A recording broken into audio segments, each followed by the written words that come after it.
Uno, dos, tres. All right, here we are. Back to Scissors and Scrubs. Summer series. Final installment of. It's very sad. It is, because it's a gorgeous summer night out Mm-hmm. that we've been sitting on the deck enjoying the evening Procrastinating. long before we recorded. Which means things might get a little ugly because Not good. we might have had a few summer drinks before we started. Mhm. I've moved on to water because I have to drive, but regardless, it's gotten a little ugly. So this is our last installment of this world-renowned summer series. Yes. And trust me, you have anything you want to add for next summer? Because I'm already thinking ahead of next summer. Really? Yes, because I hate the winter so much. You just have to. I'm already fast-forwarding through October, right straight to June. Let me know what you want to bring us on. Okay. So our last installment of our summer series is national parks. Mm-hmm. We're hopping in the RV. I've Starting done it. that bad boy up. Yeah. We're going cross country. Mm-hmm. We're hitting Denali, Mm-hmm. Yellowstone, Grand Canyon, Lake Mead. Lake Mead, Lake Powell. What else we got? What's the one with the Y that I'm doing? Yosemite, Yosemite. Yellowstone. We are driving cross country Yep. to the national parks today. Mm-hmm. And what are we going to tell you about the national parks? Death. And dismemberment. Our favorite things to talk about. What else can we talk about? I'll tell you, I was doing Yellowstone, giving myself the heebie-jeebies. I can't believe I took my kids there. I'm reading these. I'm like, I went there. Like, Yeah, I went there and I can't did believe this. I took my kids Yeah. to these places. Okay, so I'm going to give you a little history on our national Yes, parks. please. Every year, Mm-hmm. more than 315 million people visit America's 419 national parks, lakeshores, monuments, historic sites, and seashores. Did you know that? No. I didn't think you did. And every year, it is estimated 6 people die each week.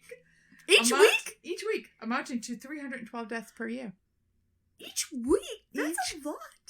That's like one day a week someone's dying. Yeah. Between March and April of 2019, 4 people died just in the Grand Canyon, Yes. which is one of the deadliest parks in the country. It's one of them. It's one of them. Mm-hmm. Most common types of national park accidents: car accidents, Uh-huh. falls, Yep. drownings, Yep. wildlife attacks. You know how I love my wildlife attacks. Getting lost. Well, Doesn't take much to get No. lost. Murders and homicides. I Mhm. was like, what the hell did I write there? Murders and homicides. Suicides, mm-hmm. like the Blue Ridge Parkway in the Grand Canyon. Mm-hmm. Very great place. To commit suicide. Yeah. Don't do it, please. The high suicide rate. Mhm. Natural disasters. Burns and thermal accidents, which I will cover. Mm-hmm. Boats and rafting accidents. Which I will cover. Uh-huh. And climbing accidents. Which I will Which we'll also both cover. So, which park should go first? Do you want to start? You want to kick Do us you want me to off? start with the deadliest pack? Oh, in I like to America? go lightest to heaviest, but if you want to go deadliest to No, lightest, I don't care. I went lightest to heaviest. So I finished with the deadliest. I had like the top 3 deadliest. Yes, you did. Yeah, so. Yes, you did. Why don't you start with number 3 Shit, I don't remember which one number. or number 4? I don't know. Okay, let's do the Grand Teton National Park. Okay, so the RV has pulled out. Where's Great Idaho? Wyoming. We've pulled into Wyoming. Mm-hmm. We're in a nice RV park. Mhm. The gorgeous Tetons are in the background. Beautiful It's Tetons. gorgeous. Please look up the pictures. The Tetons are beautiful. I've never been to the Tetons. I I've would been love to to go to the many Tetons. national parks. I've never been to the Tetons. either. I hear they're amazing. The pictures of them are They're gorgeous. insane. I would love to go. Mhm. Wyoming, Montana. Like, that's the part of the country I haven't been It's to. amazing. And I would love to go Yep. because it's beautiful. I hear you. All right. Grand Teton National Park. It is in Wyoming, like we just said. Mm-hmm. 3.3 million visitors annually. There's 310,000 acres of lush valley floors, Lush. mountain meadows, alpine lakes, and rising peaks of the Teton Range. I love how they make it sound so scenic. So beautiful. Mountain Calm, meadows. peaceful. Death In- lurking behind. In the summer, the Tetons have bison, elk, moose, bears, and bighorn sheep that you can look at. Who doesn't love a good bison? Right. There's 230 miles of hiking trails I'm going to hike all of them. and many mountain peaks to climb. and Climbing fall accidents. from. I got all this information from travelwyoming.com, rockandIce.com, cbsnews.com, nationalparkstraveler.org, outsideonline.com. I hit so many websites, I can't even name them. It isn't time. So just know, But just for this, I hit the internet for Grand our Teton. research. Yeah. So, like I said, the Grand Teton has all these mountain Gorgeous, peaks. lush meadows. It's a mountain range, Mhm. so people go there to climb. So most of the deaths there are climbing accidents. So I have a bunch of accidents Oh! that happened at the Grand Tetons. Good, because I'll follow it up with some climbing There were accidents. 59 deaths there from 2006 to 2016. Wow. Yeah. That's a lot. Mm-hmm. Excuse me. And they're pretty much all climbing accidents. I mean, that's 10 years. 59 people died in 10 years. right. So it's like pretty much 6 a year. Yeah, that's a lot. Mhm. I'm glad you get the math that quick, because I'm like, I'm real good with the math. I'm counting toes. So I don't I'm real even- good with the Google. Real good with the Google. So I'm going to start with just random mishaps at the I like park. random shit. Okay. So a misstep or perhaps equipment failure sent a climber 300 feet to his death at Grand Teton National Park. Oh, chills. 300 feet. And you know on that first misstep, you're like, shit, I'm dead. The second your foot starts to slip, it must You be know like, it's done. Yep. It's done. So 2 hikers contacted the Teton Interagency Dispatch Center via 911 at about 10:30 p.m. on a Sunday night. They were exiting the Cascade Canyon just after sunset when they saw a light from a headlamp and heard calls for help. Oh, that's never good. Yeah. So they don't know what's happening. They just see there's a light, there's something wrong, someone's yelling. So 2 rangers respond by foot. The rangers had limited verbal contact with the stranded climber that these 2 guys had seen and learned that she was uninjured and she was able to spend the night at her location. Oh, no. Alone. Nope. Mhm. Nope. Based on this information and the darkness that was ensuing, because these guys didn't even hear this till after sunset, the stranded climber remained at her location for the night and the rangers returned to the valley. I think I would cry. I'd be crying myself to sleep that night. I can't even fathom knowing there's people down there and knowing I'm up And somewhere nobody's coming to stuck, get me till the and sun comes up. we'll see in the morning. I Some can't. weird creatures are crawling on Oh, those cliffs. cannot Nope. imagine. Nope. All those wildlife that I just mentioned. Oh, yep. So then a second team of 2 rangers responded early Monday morning, and they begin to climb at first light. Sun comes up, they're climbing. Once the rangers get to the stranded climber, they learn that she had a climbing partner, and he had fallen the previous day while rappelling down the wall that they had been. Why does anybody do it? I don't understand why they do this stuff. I mean, I know it's a sport, and I love sports. You know, I love sports. No, I don't. The thought of, I can't. It's too. Why? It's too dangerous. Like, why would you do that? Yeah. There's nothing fun about that. It's only danger. Yeah. I don't get it. The rangers scan the terrain below, and they locate the body of the deceased So climber. she sat up on that cliff all night knowing he died. Pretty much. I mean, maybe you're wishing, like, okay, I'm here. Maybe he's alive down there and just can't respond. So they... You know she only did all this to impress him. Oh, yeah, she was definitely just going along. So then they assist the stranded climber down the wall and back to, like, the rescue place that they go to. And then a third team of 3 rangers go out and recover the body of the deceased. The 3 rangers climbed 1 pitch and located the deceased in, like, a gully of the guides wall.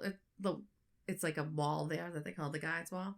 And after assessing the condition of the deceased, they start a preliminary investigation. Like, they must have to check out what's around the body and everything. He died from sudden impact. Yeah. I think that's pretty They interesting. prepare the body, and a helicopter comes up, grabs him with the body bag, and takes him out. The individuals, these 2 people, were capable climbers that had done it before. They had all the appropriate equipment. What happened? They had all the gear. He fell. It just, something breaks, something, a knot loosens. Ugh. They just fall. They knew what they would do. It wasn't like they were inexperienced and just went out there. They knew what they were doing, and this guy still died. She lived. She survived. She was fine. Then I have... She lived. She was fine. She's He died, fine. but she was fine. But imagine staying up there all night. Knowing what happened. No. So then, there's this other man. I found this whole article. It was very sad. This man, Gary Falk, was 42. He was an Exhume mountain guide. So he went up and took people up, like if like slightly inexperienced climbers wanted to go climb in the Tetons, he would take them up, show them how to do it, make sure they got up there and got down safely. He fell to his death while guiding 4 clients on Wyoming's Grand Teton. The wife says, like, when our first child was born, he was 3 weeks old. We were out camping. Like, outdoors was like how he lived. I don't understand. I don't either. Those people on any level. But I probably couldn't live in Wyoming. But so why would you? I can't. He loved the outdoors. He loved to climb. He loved all of that stuff. It was his life. This is what he did for a job. He did it with his family. And everybody that worked with him said safety was like of the utmost importance to him. Like he was a safety nut, made sure everything was fine. Like if you wanted to climb with somebody, you were climbing with this guy. So he brings up this crew on Saturday, July 23rd. They're preparing at a rappel station. They're at the summit. They're going to rappel down. This guy, Falk, leaned away from his anchor while trying to free a wedged rappel device. So a rappel device that someone had already used to go down was stuck in like a crevice of a rock. He leans to get the rappel device out. His knot loosens. He falls. Can you imagine watching that?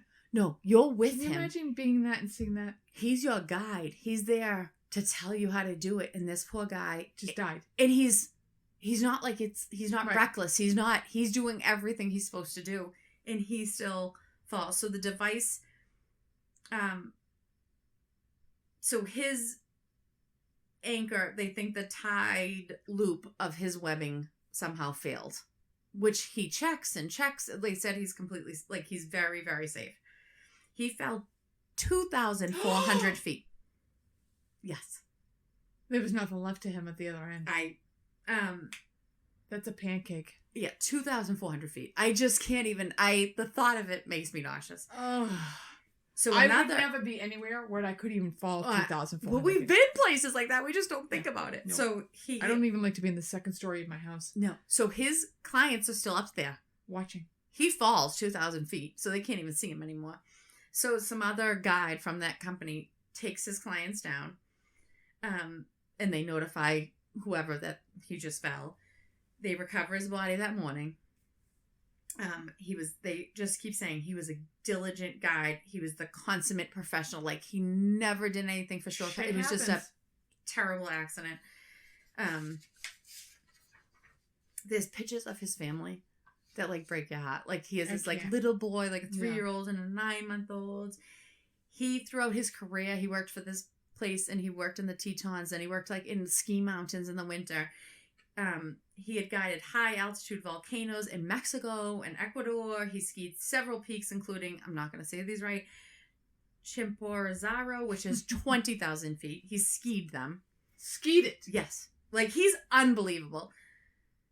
I'm not going to say this right. Cotopaxi, which is 19,000 feet. Cayambe, which is 18,000 feet. He completed the Grand Traverse, which is the 10 Teton peaks, in half a day. He traversed 10 Teton peaks in half a day.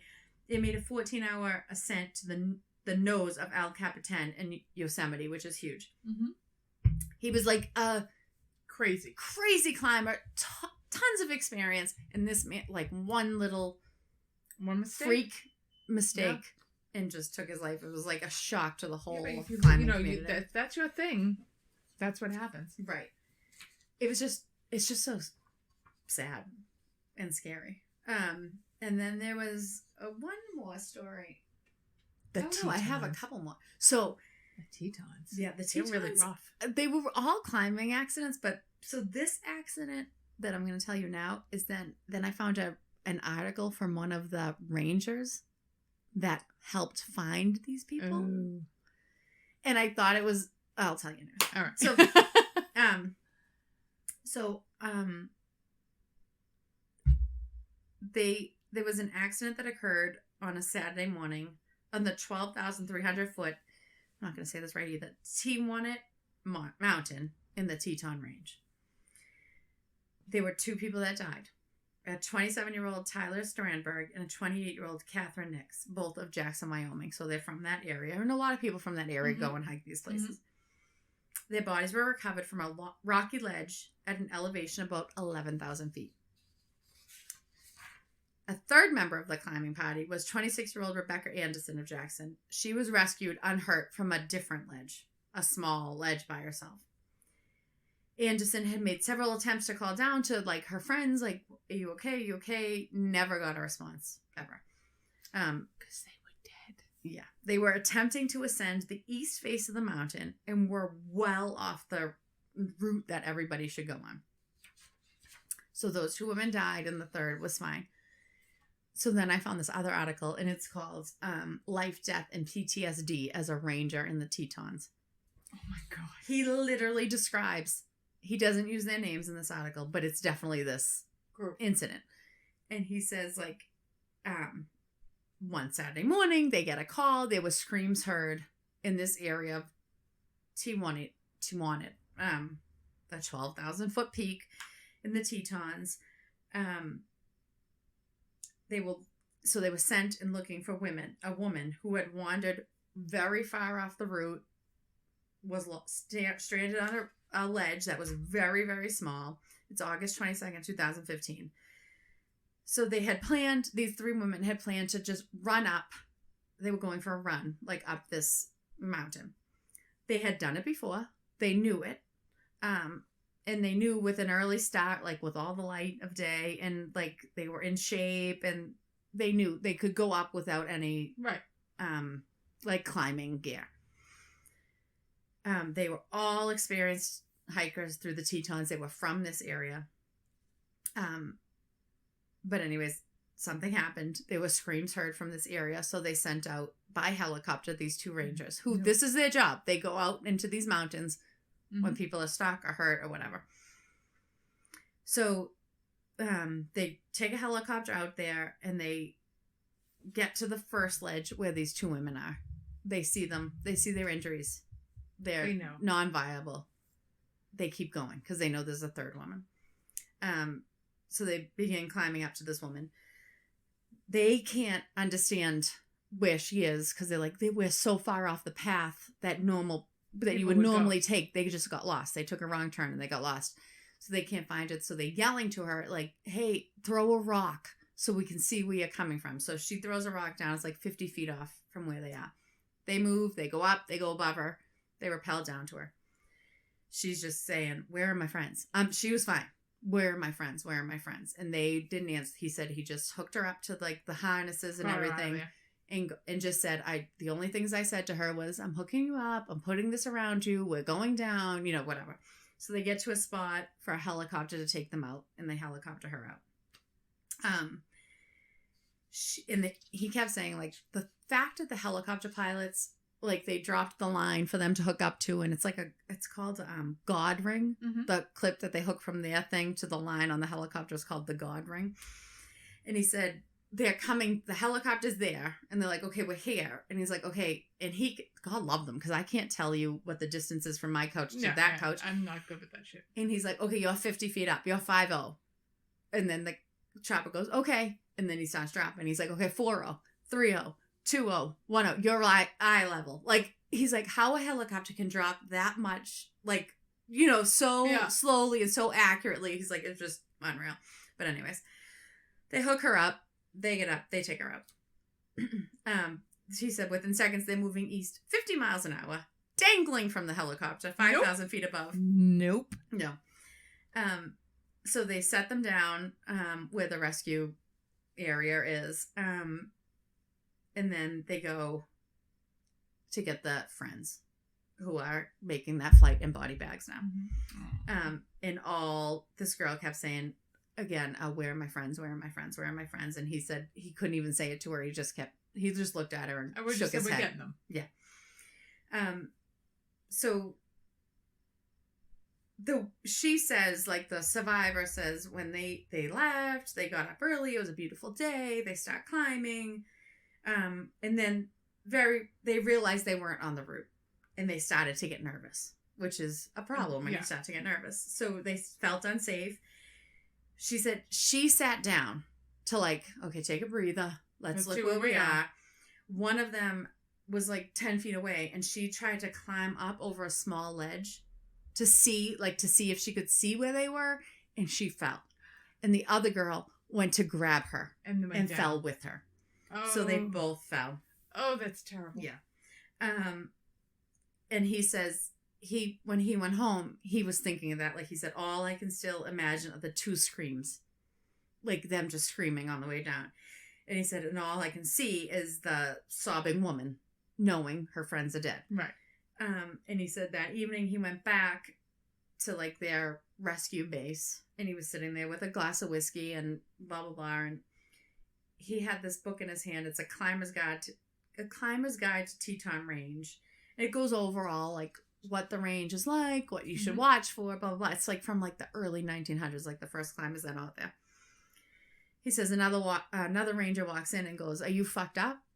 And he said, "It's not." He wasn't asking me because I was drinking. He was asking me, "Am I fucked up from this experience?" And he said, "No more than usual, but I need to talk."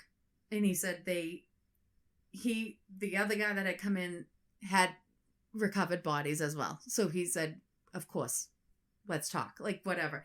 And he said he had read this book that it's what it is like to go to war, and it's from a Marine in Vietnam that wrote this book. And he said like the minister or whoever was always like, "Do you need to talk? Do you need to talk?" Blah, blah, blah. And he said no one ever went to the minister. You went to your comrades or your brothers that had seen the same thing. Just like, and that's why I thought this struck us. Like, that's why it struck me, this article, because I was like, this is exactly like nursing. Like, you see these awful things. We have that whole employee services if you see something bad, but we just go to each other. You go to each other. And that's what he said. He goes, I went to this guy, I talked to him, he didn't say a word, he sat there and listened to me. He's like, I know. You know, like, and it just felt good knowing that this guy knew what I had gone through. We're all bond on that shift because we see some terrible shit. Yeah, and you should, and he said, like, talk to people. You always should talk to people that have had similar experiences. You can talk till you're blue in the face to your husband or your... No, it's not the same. Whoever. Your friend that doesn't work. But you need to talk to people. And my husband will get mad when I'm like, you don't understand. And he'll be like, what do you mean I don't understand? I'm like, you don't understand. No, like, you have not seen it. You haven't been... Right. You have wrapped bodies with me. He hasn't. Right. Like, it's just not the same. Right. So they said, I liked what he said. He said, in the Tetons, at the end of a rescue or body recovery, we'd often wander over to the porch at the large cabin in the meadow. We'd look past one another, tell a joke about death, look up at the mountain, listen to the creek and the wind through the leaves, and sometimes we'd tell stories, but what was important was that each of us had been there. We all, in another way, had blood on our hands, and we had all shared the same experiences. While always offered, we didn't need the chaplain, we needed each other. So I just thought that was very nursing-like. It is very nursing-like because we have some rough nights. Right. You see terrible, terrible things. You need each other. Yep. So. And there's always that morbid sense of humor going on. You have to laugh. You have to tell a terrible joke and get through it. You just kind of laugh through it and try to get through it because then you got to go home and pretend like nothing happened. Right. So that's the Grand Tetons. The Grand Tetons. Please be careful if you climb. Like, don't go if you're inexperienced. People go to these parks and I don't think they realize how dangerous these parks can be. It's raw nature. Raw.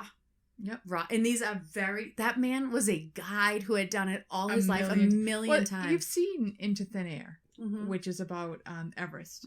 We should do an episode on that. Yeah. And he was an experienced guide trying to help people out. And he died. And that, oh my God, that story still haunts me. Yeah. All right, well, speaking of Into Thin Air, I'm going with Denali National Park and Reserve. I don't know Alaska. anything about Denali. Well, it's located in Alaska. Okay. I've been there. Okay. It is gorgeous. It's 6 million acres of Alaska's interior wilderness. Ooh. The centerpiece is Denali, which is also known as Mount McKinley, even though he had never been there. Oh. Yep. Okay. It's a 20,310-foot peak, North America's tallest peak. Okay. The terrain is tundra, spruce forest, and glaciers, as they like to say in England, or as we say here, glaciers. Yeah, we kill it. It has wildlife like grizzlies, wolves, caribou, moose, and Dolly sheep, which are those weird little sheep that hang on the side of a mountain. They're white.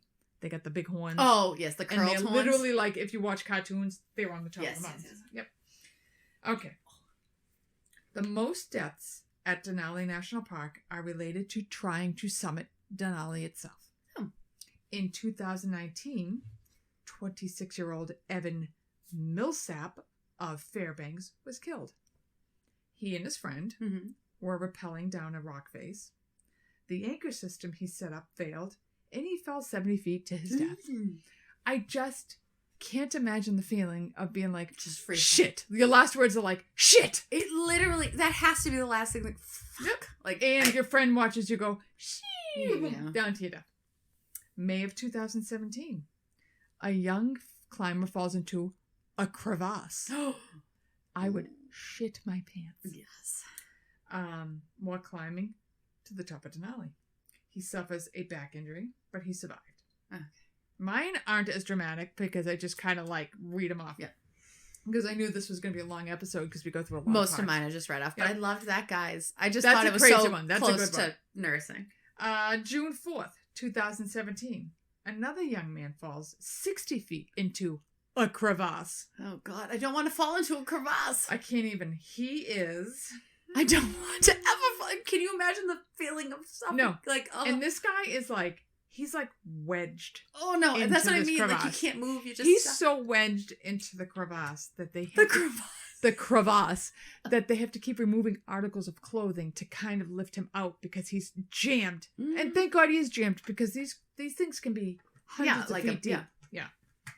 So he also suffers back injuries after many hours of rescue because they're like, they'd remove a backpack to help him breathe. Then they remove this to help him because he's like jammed in there. I'd be petrified though. Can you imagine everything coming off thinking, what if I slip an inch? Yep. What if I slip? And imagine the position you must be in jammed in there. No, I can't. Yep. Your legs and arms above your head or something. Or like your knees are in your face. Oh, no, I can't. No. Nope. June 16th, the climber dies from a So this reminded me of that Into Thin Air in Everest. He's got high altitude pulmonary edema. Now, if you've watched the movie Into Thin Air, one of the climbers, this guy, he had tried to climb to the top of Everest. This was his second attempt. The guide felt bad for him, was going to do it. It turns into a shit show. He starts with this high altitude pulmonary edema and he gets cerebral swelling while he's coming down. And this is the same thing. He had summited, now he's coming down. So he starts the climb with his friends, but he declined going to the summit because he doesn't feel right. Okay. So his friends are like, okay, hang here. We'll go to the summit.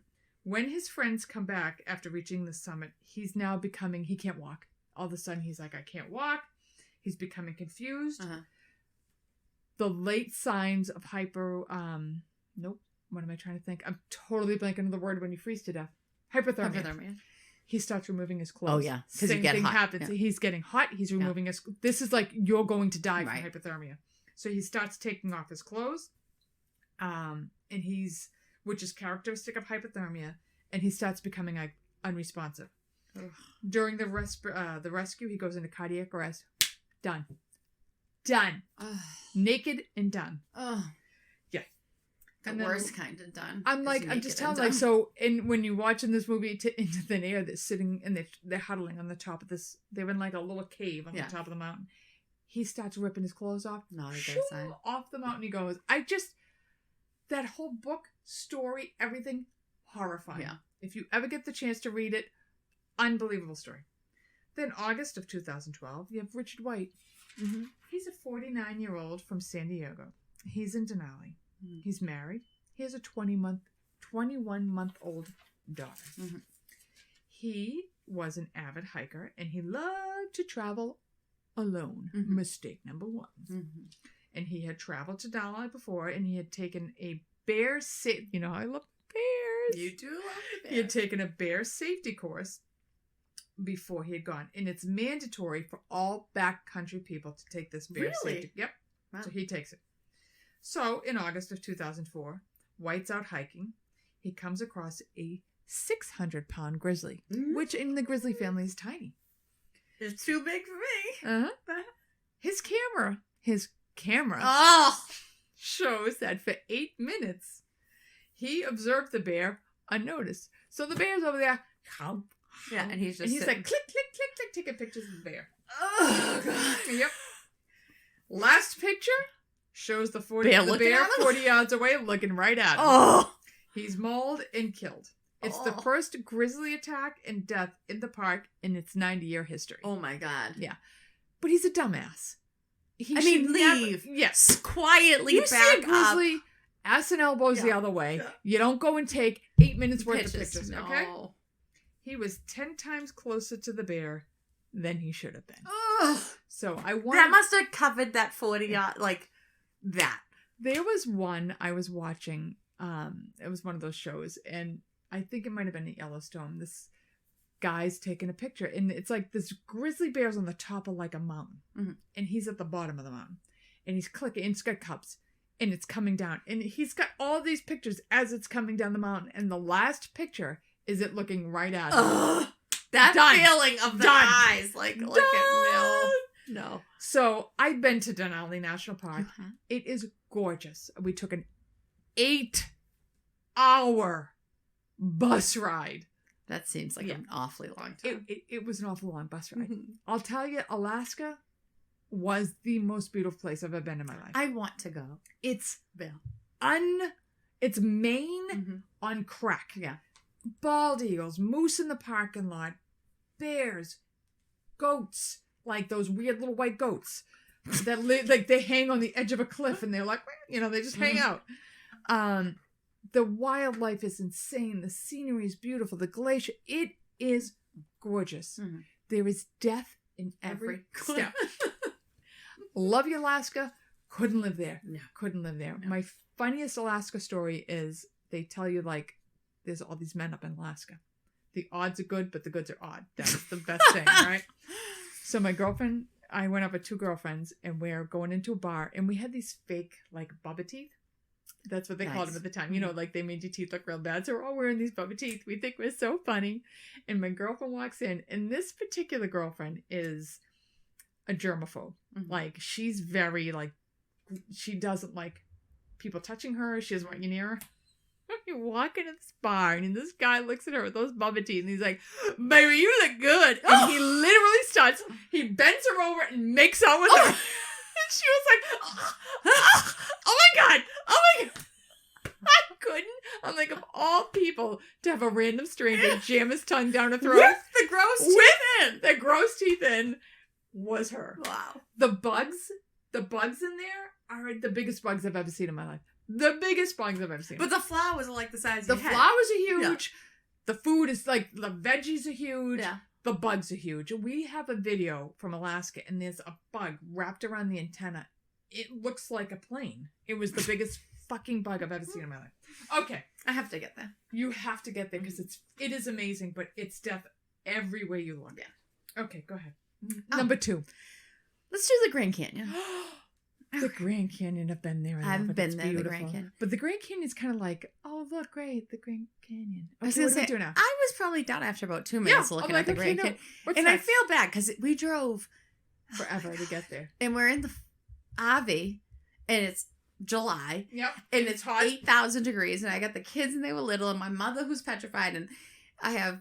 Mike's driving, and God help us, and we're driving down these dirt roads with all the rocks we blew out all the time. Like, it was ridiculous. We get there, and I forget which room we went to, and it was like the southern rim, the northern rim, the western rim. Yeah, it was a Native American thing, and it had, like, teepees and stuff. Yeah. It was really cool. It had a museum and all that stuff, and then we get to the Grand Canyon, and we look, and I'm like, this is beautiful. It's awesome. And I was like, okay, let's go look at those teepees. Like, I was done in 2 minutes. Like, I was like, yeah, got it. Because if you're not canoeing into it or rafting into it, I'm not or riding a mule it, down. Like, there's nothing to do. I mean, we hiked it on my honeymoon. We hiked down, but it was 5 million fucking degrees. Yeah. And when you're hiking out, it's straight up for 2 hours. Yeah, I don't know that I did. No, I don't think that would be fun. Yep. So we saw it. It was beautiful.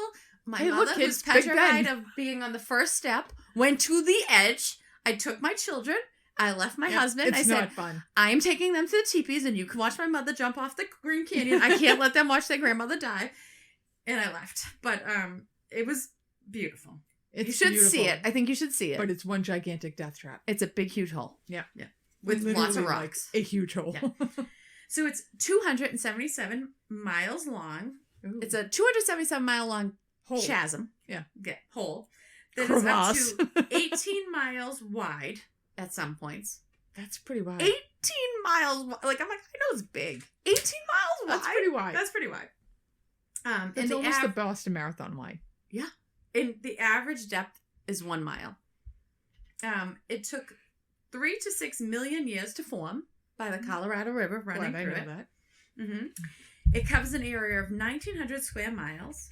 6 million people visit per year. Mm-hmm. It covers the whole park is 1.2 million acres. Wow. Yeah. 130. There were 130 deaths there. Oh my God. 2006 to 2016. So in 10 In years. 10 years, there's 130 people so die. about 13 a year. That's a lot. It has the second highest number of suicides at national parks. People, when they want to go out in style. Yeah, no, there's no goddamn way. No, they want to I'm going to jump off the Golden Gate. No. I'm going to go off the cliffs of Moore. I'm jumping go into the Grand Canyon. No. Yeah. No. And they had 19 suicides in the past decade. Wow. What do you think the number one cause of death at the Grand Canyon is? Selfies. No. Jumping off. No. Drowning. No. Bug bites. No. I don't know. Flyovers. What? Flyovers from the helicopters and the planes that show you the They Grand crash? Canyon. Uh-huh. Come on. The number one cause of death of the Grand Oh my God, Canyon. I'm so glad I didn't do it. I know. We were driving. Now I don't like you to fly. kidding? No, I'm dead serious. I don't like to fly. I hate to fly. And we're driving cross country and we're in the stupid thing and we're going over the goddamn dam and that bridge that's like 8,000 feet high there. The death traps. I'm having a nervous breakdown. All along the way, we kept seeing helicopter tours, plane tours, $20 a person. $20. 20. How cheap were they, Mike? It was literally like, you don't remember? I was literally like, we could go for $100. Like all of us. Like, I'm like, oh my God, should we do that? Should we do that? Of course, I'm petrified of flying, so I didn't do it. Thank God. That's the number one cause of death at the I Grand would Canyon. never have thought that. Yeah. So I'm going to go over other deaths and then I'll go over the flyovers. Helicopters. Holy moly. That's a good one. So an Arizona woman fell to her death inside the Grand Canyon National Park. According to the National Park Service, the woman was taking photos with her family at Mather Point Selfies. when she fell. The body of Maria A. Salgado Lopez, 59, of Scottsdale, Arizona, was recovered about 100 feet below the canyon's rim, near the South Rim's Visitor Center. She had been hiking off trail and taking photographs with family when she accidentally stepped off the edge. Could you imagine? In front of her family. Again, Stepped off the edge and died. The last thought is, oh shit. Like, can you imagine that feeling of Nope. nothing's under that hill? Like, you walk up and you're at the Grand Canyon. No. The Grand Canyon had 17 fatalities in 2018. And at least 3 people died in the park in 2019. 2 people died in separate incidents, including one man stumbling over the edge of the rim while trying to take a picture at the Grand Canyon West, which is a popular tourist destination, which has the, I'm not going to say this right, Hulapi Reservation outside the boundaries of the national park. I don't get it. And then a month later, another guy fell over the southern rim 400 feet to his death. God damn. Yeah. Then this, the thought of them falling over the edge just makes me, one teenager. I just can't imagine that last step when you're like, shit. Like, you just feel it go. Yep. You know when you do it I'm over done. here and then I'm you're on done. the. Yep. So then one of the fatalities was a teenager who lost his footing on some snow and ice near the trailhead, fell and died. Oh. A middle-aged man, his hat blew off and he went to go grab it because the wind took it off. Because you're in, like, people don't understand the weather in these parks. Like, the mountains and the canyons and the winds, it causes and the winds and updrafts storms and sudden, and they're all sudden. Like, it could be fine one minute and the hat blows off his head. He goes to, falls into the canyon and dies. Yep. And you're done. Yes. Visitors at the South Rim's Mather Point watched in horror as a 24-year-old nurse from Illinois climbed over the rail. Come on. Intent on landing, like, on the other side of the rail. Instead, he fell 500 feet to his death. in front of Why would you climb over the railing? Because he thought the edge was there, and I don't know if there was a crevice. That's why the fucking railing was I there. don't know. Don't go near the railing. It's too close to the edge. I don't know. Oh, come on. Yep. Also, a grandmother and a grandson were both swept away after losing their footing while crossing a creek in the canyon. It's just terrible, terrible, terrible stuff. The Grand Canyon's rough. Yeah. Grand Canyon's rough. There's this man, I'm not going to say this poor man's right, but this article was about this guy who wrote all these stories about all these deaths at the Grand Canyon. His name's Michael Gaglaria. Whatever. Gaglaria. Anyways, him and this Dr. Tom Myers that he met at the Grand Canyon. Tom Myers he's a physician at the Grand Canyon Clinic, and he had already written a book on river trips gone wrong. So he meets this guy. He meets this doctor, and he's like, he tells him he wrote this book. He's like, we should write a book about all the accidents at the Grand Canyon. So they did. So this is just little things that they put together. Some 683 people have died below the rims of the Grand Canyon. Since the history of the Grand Canyon, which is like the early 1860s. But it's still a lot of people. Yes. One guy, his last name's Cochran, a rattlesnake coiled up and rattled at him. He was so afraid of it, he leapt back and died of heart failure. Like, he had a heart attack on the spot and died of a rattlesnake. Rattlesnake didn't touch him. He just died of being so scared. Just the sight of one sent him into cardiac arrest. What's another one? In 1992, a 38-year-old Greg Austin Gingrich, he was with his teenage daughter at the Grand Canyon. I like the name Greg Austin Gingrich. Yeah. He jumps on the guard wall, so Here you don't go over. Jumps on top, and he's pretending. He's windmilling his arms back like, oh, I'm going to fall into the Grand Canyon. And he fell into the Grand Canyon. He falls. He fell off the wall, quote unquote, on the canyon side onto a short slope, which he thought, I'm going to fall off this wall, go onto the slope, and she's going to think I fell. Like, kidding. Which I do similar stuff like that to my kids, not at the Grand Canyon. Not at the Grand Canyon. He assumes he's going to land safely. His daughter's like, I'm not paying attention to you. Like, starts walking away. Like, I'm not feeding into you. He misses his footing and silently falls 400 feet into the canyon. And they, the Rangers have to go find his body. The daughter's an orphan. Whatever. Could you fucking imagine doing it because you're he's just being stupid? An asshole pretending he's going to fall into the Grand Canyon. And actually falls into the Grand Canyon. Someone deliberately jumped to their death from a sightseeing helicopter over the canyon. Richard Clam decided to commit suicide. Did he commit suicide because his last name is Clam? Probably. He decided to commit suicide in June of 2004. He waits 3 days to get the seat he wants on the helicopter. That should have been clue He number wanted one. the shotgun seat of the helicopter. He goes on the scenic flight. Then he forces his way out of the cockpit, like on the return flight. There's other people on board this helicopter on this site. Yeah. And the pilot, who's trying to fly the thing and probably is trying to stop this guy. He plunged 4,000 feet to his death. It took 15 park personnel to gather all the body parts up. I would have left him. I would have left him for the coyotes. I can't. Just because he's a jerk. How terrible. In front of all of those people. All those people are on this thing to see the beautiful Grand Canyon, once in a lifetime thing, and you jump out of it. I just think suicide's... I mean, it's terrible anyway. You're so deep into your own self. Right, you can't even think. You can't even think. Okay, so now we're going to get the flyovers, which is the most... You're making my stories sound very pathetic. I can't...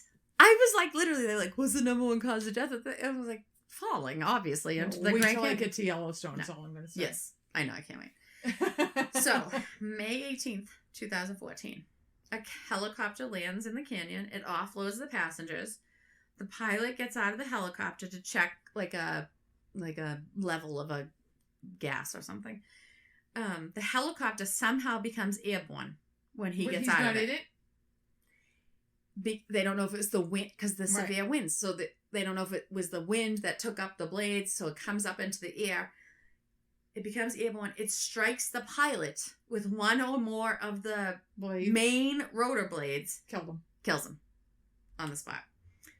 On December 7th, 2011, a Twilight Tour trip from Vegas to the Hoover Dam.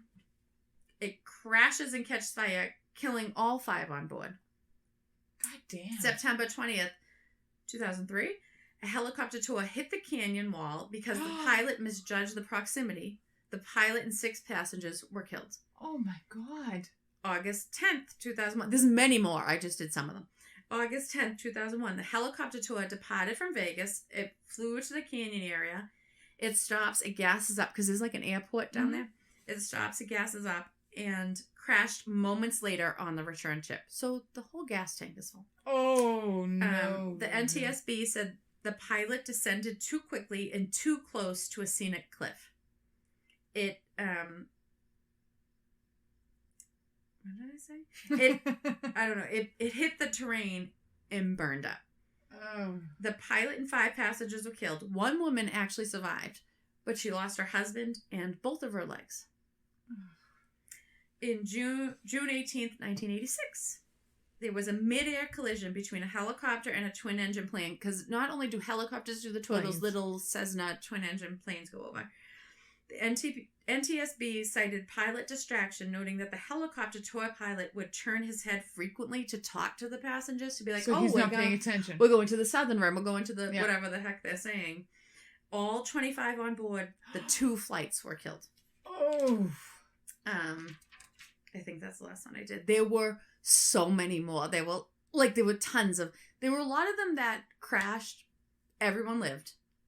You know, there were a lot, but there were lots of crashes. So when they say the $20, so, FYI, don't take the flight. Just go to the edge. Look, don't go over the guardrail. Don't crawl over any railings. Don't pretend to be falling in. Don't do anything stupid. Look, see it's beautiful, and walk back. Oh my God. Yeah. I was just shocked with that. I would never have thought that's not what I would have thought. I would have thought of all these people like taking pictures of falling off the edge, because it happens all the time. Yeah. Wow. Yeah. Well, I go on to Glen Canyon National Park, which I had never heard of. I've heard of it, but I've heard of Lake Powell, never heard of Glen Canyon National Park. It's over 1 million acres of rugged high desert terrain in Utah and Arizona. It also encompasses Lake Powell. Lake Powell is the contributor to the death toll in Glen Canyon National Park. You have carbon monoxide poisoning from boat engines. I don't know what I wrote. It would be nice if we could read our own writing. Fatigue. Fatigue and exhaustion and swimming deaths. And high winds that capsizes boats. So, I think when you look at the pictures, and I've seen people, it's a beautiful lake in this deep red rock canyon. From what I understand, it's beautiful. So in July of this year, 2020, because it's been such a great, fantastic year, the body of a 46-year-old Ryan Hall from Saratoga Springs, Utah, was found by divers in Lake Powell. Ryan was part of a group of people camping overnight in a houseboat on Lake Powell, which actually sounds like it would be a goddamn blast. I love houseboats. I've never actually even seen one, let alone been on one. The last time I heard of a houseboat was Andrew Cunanan was killed on one. He decided to take a wave runner out. I'm pretty sure he was probably drinking. Out next to the houseboat, the wave runner hits a rock, flips. They find him the next morning. They went out that night. It's night. They're not going to find him. They find him in 12 feet of water. July 28th, 2016. 2 brothers, 23 and 15. They're on personal watercraft. So they're on like jet skis. I know. All of mine for Lake Mead are like PWCs. I'm like, I'm assuming that's a jet ski. I'm going with a jet ski. Well, these 2 people, they collide. Both brothers collide on the jet skis on Iceberg Canyon in Lake Powell. The 23-year-old dies, and the 15-year-old is med-flighted to a nearby hospital in serious condition. July 24th, 2016. A family of 5 from Phoenix are boating on Lake Powell after dark. The boat strikes a rock, and 3 of the children are ejected from the boat. The 8-year-old loses his left arm and his left leg. God. He is floating upside down in the water. His 8-year-old stepbrother sees him, flips him over. Oh my God. 8 years old, swims him back to shore and starts CPR. Oh my God. Freaking 8 years old. Wow. Yep. And not only are you doing that, you're doing that with someone who's lost their arm and their leg, Right. which is very traumatic to see. True, but he's a little lighter, so it might have been a I little know, easier but to do you know what I carry. mean? Like, when you come upon that, Oh, I can't even imagine. He flipped him over. like that he could do that. At 8 years Yes. old. I can tell you my 8-year-old would never. No, they'd be have like, been- oh, yeah. there's something wrong with you. Nope. Yeah. Oh, I'm not touching his cookie. Yeah. Brings him back to shore. Wow. Starts mouth to mouth on him. Wow. He's airlifted where they did try to reattach his arm. And then I move on to another park. Okay. Like, my stories just, until I get Yosemite, just aren't as dramatic. That's okay. You have I mean, a lot of drama in Yosemite. I have a lot of drama in Yosemite. I've never no, been to you Glen. don't have Yosemite. Not Yosemite. Yellowstone. Yellowstone. I'm like, wait a minute. I have Yosemite. I can go on Yellowstone, man. Yellowstone, I'm still traumatized from Yellowstone. BT Dubs. Have you seen the show Yellowstone? No, but I'm going to start it. Good God, start it. Amazing. Good God, start it. Amazing is what I hear. Oh my God. Are there hot men in it? Yes. Oh, I can't wait. Yeah. I hear this hot cowboys. Okay. All right. Somebody to dream about at night. I'm all over it. So I guess I'll talk to you about Yosemite. Yosemite. I just think of Yosemite Sam. Yes, Choo, that's choo, all. choo. With the mustache. With mustache and his big fat hat. I got this information from outside online. I'm not telling you where I got my information. And time.com. I just went too many places. Yes. Yosemite. Hold up. Hold up. Wait a minute. Set me right here. Oh. Listen, I'm not going to Mike, lie. you're gonna have to take this off. It's summertime, so our episodes, it was a little hard get going today. I mean, we both probably finished this episode 5 minutes before we recorded it because I literally, you wrote, I'm leaving my house, and I you were wrote, still I working on it. just finished. Yeah, Like, because it's summertime, so I have vacation. right. I've had quite a week. Yeah. It's been very busy. Yeah. So we'll put more thought into the next one. No, I This think was I wrote fun. I all had a this lot one of fun down. with it, but we were busy. Yeah. No, I think I wrote all these ones down, actually. That's why I was Yosemite. confused. Yosemite. That's where El Capitan in the North Face is, El right? Capitan and the Half Dome. The half dome, as we say Half in Dome Boston. is very dangerous. That's what I hear. Mm-hmm. Did you ever Alright. see that special with the autistic kid who climbed El Capitan? No No. ropes, no nothing. No. I couldn't even. I couldn't watch literally that. Could not even watch I it. could not watch My it. husband's like, you gotta see it. I'm like, Nope. nope. Mm-mm. 'cause if Even this though kid I know he lives, Yep, I can't do it. I can't do it. Go ahead. Okay. So Yosemite National Park is 12,000 square miles of mountainous scenery, including high cliffs, deep valleys, tall waterfalls, ancient giant sequoias, which I do want to see, I have seen. and a I do want to large, go there. large wilderness in That's California. one of the parks I really, really, really, really want to see. Yeah, it's 747,956 acres. That just seems Yeah, ridiculous. I can't. That's even just a know. ridiculous number of acres. They get about Thank 5 you, million. Teddy Roosevelt. Yes, they get about 5 million visitors annually, and there has been 150 deaths between 2006 and 2016. Jesus. Most die from falls or natural causes while hiking or climbing, so like a heart attack while you're hiking. So the Half Dome is in Yosemite. It's a rock formation that is like an iconic symbol A of half dome. Yosemite. It's literally A sheer rock.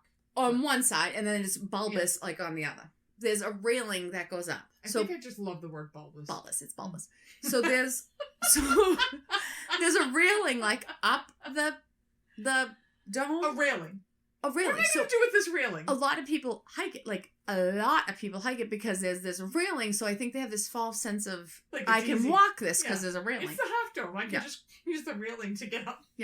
From 2005 to 2015, Half Dome's dangerous climb had prompted 140 search and rescue missions, 290 accidents, and 12 deaths.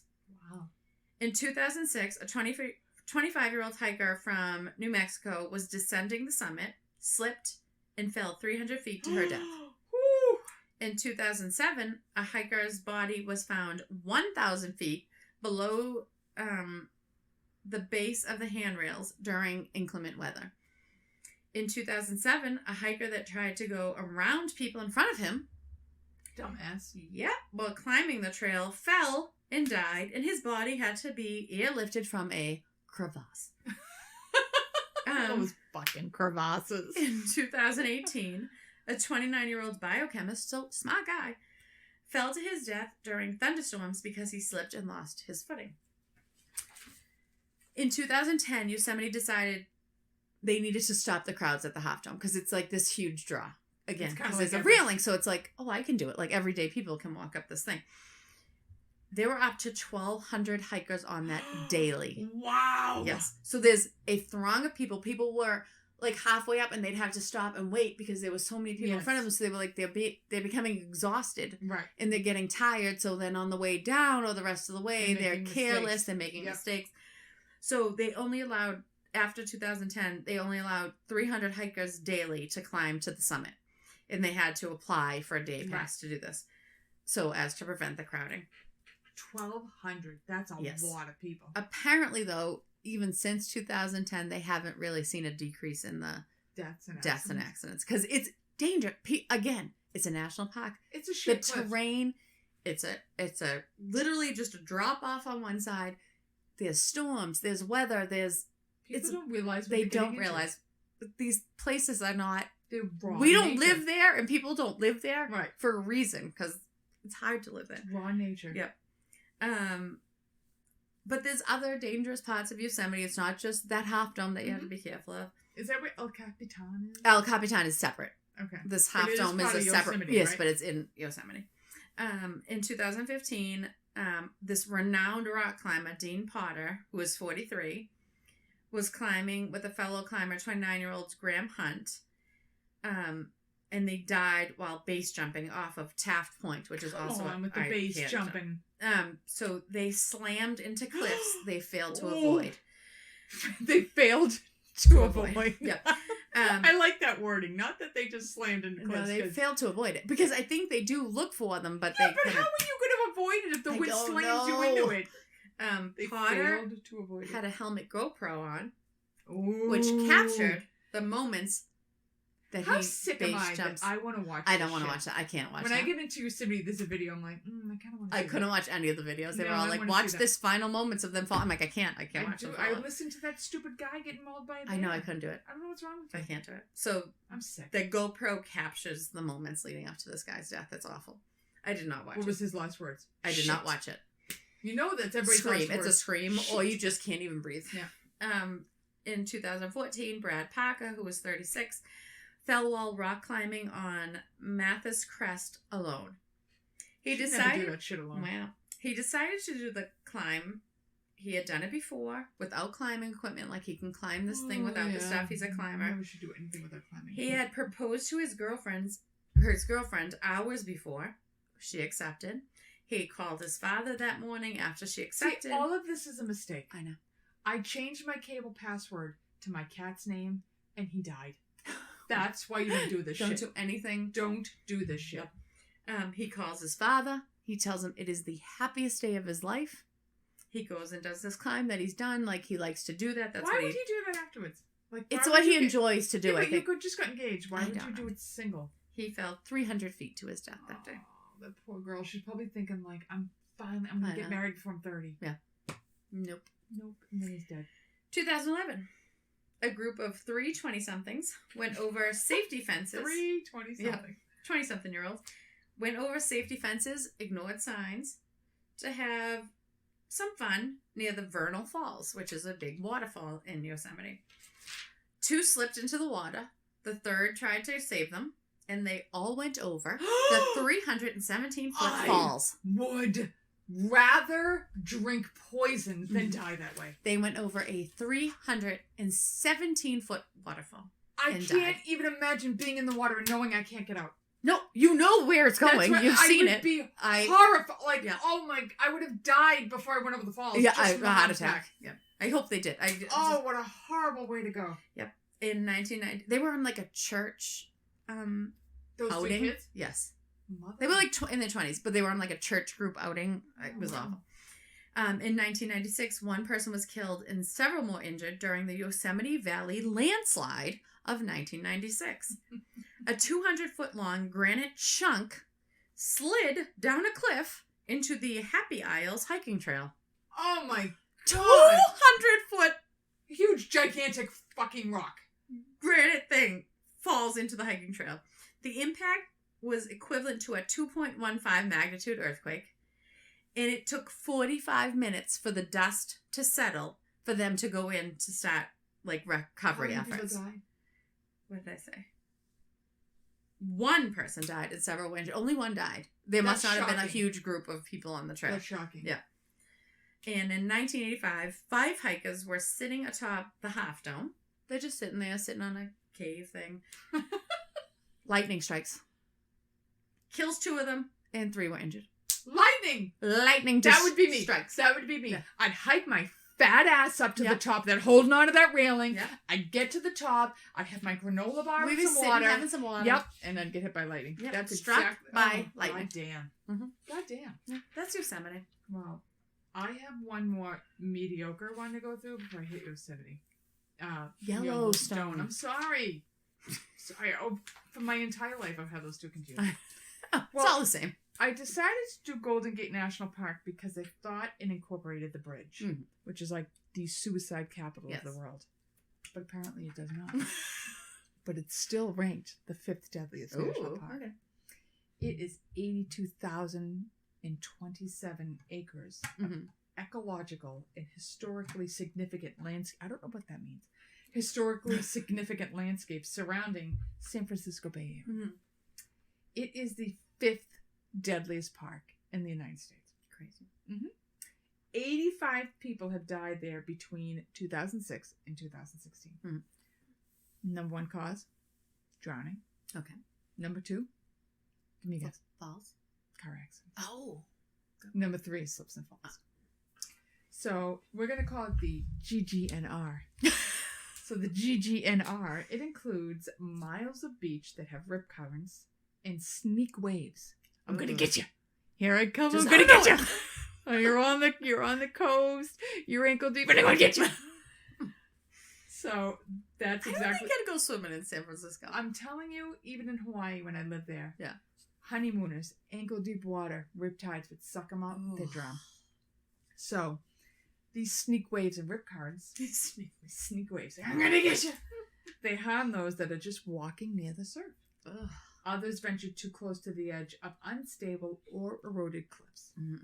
On July 27th of 2017, 3 juveniles, also known as dumbasses, they're parked along El Camino del Mar, and they walk down to the fence that says, quote, danger area. Sneak waves coming. Yep. Sneaky waves. Gonna get you. So they jump the fence that says, danger to it. Don't go near it. You know who this is? My son. Yeah. This is juveniles. Yes. This is the stupid shit they do. So they jump the fence and they go to the painted cliff rocks. I guess that's the famous thing they see. Okay. At some point, one of the kids falls 200 feet and he lands on a large rock. The friends call 911. The rangers go down and it's too late. Kid's dead. Oh my God, yeah. And for some reason, that's the only story I tell of GGNR. That's awful enough. It is. I think it's all stories of... I thought I wrote more down. It's all stories of people falling off these cliffs or getting sucked in by riptides. Oh, God. And I think I had so much I was so excited to get to the Yellowstone National Park, and one of our friends started talking to me that I totally blew off the rest of... But I have a lot for Yellowstone. So, all right, I'll make up for my lack of everybody else. So just the Golden Gate National Park. If you've ever been on the bridge... No. Have you ever gone to the bridge? Nope. So when you go to the bridge and you look down, you're like 5,000 feet in the air. Yeah, I can't. The water underneath is ridiculous. Well, they even say about because help me, the prison, Alcatraz. Like you can't swim there. Like it's awful. The water's awful. The currents under that bridge. So I took my kids out there a couple of years ago and walking across the bridge. I was having a stroke. I can't even. Just looking down. And like I said, I mean, there's all these good Samaritans because people go there specifically to jump off. And you look down, I don't know how anybody could stand on the edge of that bridge and think, I'm going. Yeah. I'm going for it. The water around that area is insane with the currents. Okay. It's not like a beachy place. Not even a little bit. And the water's freezing. There's sharks. No, I'm good. No. I'm good. So sorry if I disappointed you with the GGNR because I really thought it was going to be the bridge. It was just a bunch of kids jumping off cliffs. Which I'll make up for it with Yellowstone, I promise. Okay, go ahead. Who you got now? So I got my last one is Lake Mead. I would think Yosemite would be more dangerous than Lake Mead. Nope. Wow. Lake Mead. Lake Mead. Well, I got this information from Is that the place where that big, huge Hoover Dam bridge is? Yes. Is that what makes Lake Mead? Okay. Yes. So I got this information from nationalparktravelers.org, reviewjournal.com, and ktnu.com. KTNU. Yeah. Lake Mead is America's deadliest national park. Which top one? Top. I thought it was Yellowstone. Nope. Okay. Nope. Lake Mead is the deadliest national park. I got it right here. Just I believe you. 100%. It was established in 1964. It's in Nevada. It covers 1.5 million acres. Shit. Again, I can't fathom that. Like, That's I'm a reading, lot. I'm like, this has to be wrong. This can't be right. No, it's a lot of water. It's a lot. It has 7.2 million visitors annually and had 275 deaths between 2006 and 2016, which is 100 more than the second deadliest park. Which is... Like, it's way above, Yeah. which is one of the ones I did. Yosemite, maybe? I think Yellowstone's up there. We had the list. It is up there, but it's... I know, I left it upstairs. It's like a ridiculous amount more deaths than the other park. Its high temperatures and are brutal, and the rugged terrain accounts for 25 deaths per year. Wow. But the most deaths come from water. the lake itself. People go to boat, jet ski, water ski, scuba dive, fish, and swim. That's what draws people to this. It's called Lake Mead National Park, obviously. Right. There's 2 lakes there, actually. I think it's Mohave is the other lake. Yes. And the people go for the lakes. That's what they're there for. The 3 most common causes of death are drowning, which accounted for 87 of those 200 and something deaths. Wow. Natural causes, which were 59. And motor vehicle accidents, which were 39.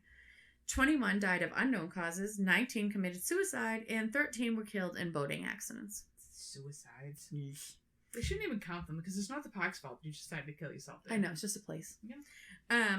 A spike in drownings around 2012 prompted more patrols of the lakes in an outreach program. So they tried to educate people before they got into the water. Like, this is dangerous, you should do this, blah, blah, blah, this is what safe is. They set up loaner life jacket stations at the 2 most popular swimming areas. And then they're expanding them to other areas on the lakes. They said they've lost like a ton of life jackets because people will take them, but they've they had, I think there was like no shoreline drownings since like 2014. Oh, that's good. Yeah, because the beach areas where they're giving out the life jackets. The 3 most common mistakes that lead to the drownings are people wading out or diving off a cliff without realizing how hard it is to swim against the wind there in the current. Again, it's a big, huge lake, vast, empty, flat place that has these winds that whip across it, and you can't swim against it when the wind is coming towards you. I never thought of that. No. And that's what they said. Like, they don't realize that these strong winds are going to come. Misjudging distances. Like, if you're in this cove and you think you can swim to the end, like to the other side of the cove, you don't realize how far it actually is. Which, I do that anyway. I'm also a swimmer. Right. And, like, had training. But, like, if we're somewhere and the kid's like, oh, I can swim to that buoy. Like, you don't know how far that buoy... That buoy looks like it's real close. It's not. Like, you know, and if it's different tides and then, you know, whatever. People don't realize that, though. And boat operators diving in to help someone, but not explaining to the people on board how to maneuver the boat for a rescue. So, like, if you owned the boat, you would know how to maneuver your boat to rescue someone to get them back onto the boat. They'll dive in to help. But the people on board are like me, who would have no idea how to maneuver the boat, so they both drown. Lake Mead asks you to always wear a life jacket when on a watercraft. Don't operate watercraft without knowing how to. Don't take part in water-based activities if you are under the influence of drink or drugs. That's anything. Yep. That's anything. Don't swim under conditions that exceed your ability. People do that all the time. Like, oh, it's not a big deal. Oh, everybody else is doing it. Right. If you don't know you can do it, don't do it. Don't swim under conditions that exceed your ability. Don't jump or climb or dive into water of unknown depth or hazards. Don't stay in the area of water if there is a threat of lightning. display diver flags if scuba diving. Never be lulled. This is my favorite. Never be lulled into thinking kids won't take stupid risks at every available opportunity. Guys, they will. They will take every single stupid risk They ever available to them. So I have like a few deaths. Oh, just a few. Just a few. Marissa Armijo? Tomei? No. Okay. Marissa Armijo loved to be towed up and down Lake Mojave, which is in the Lake Mead National Park. It's just south of Las Vegas.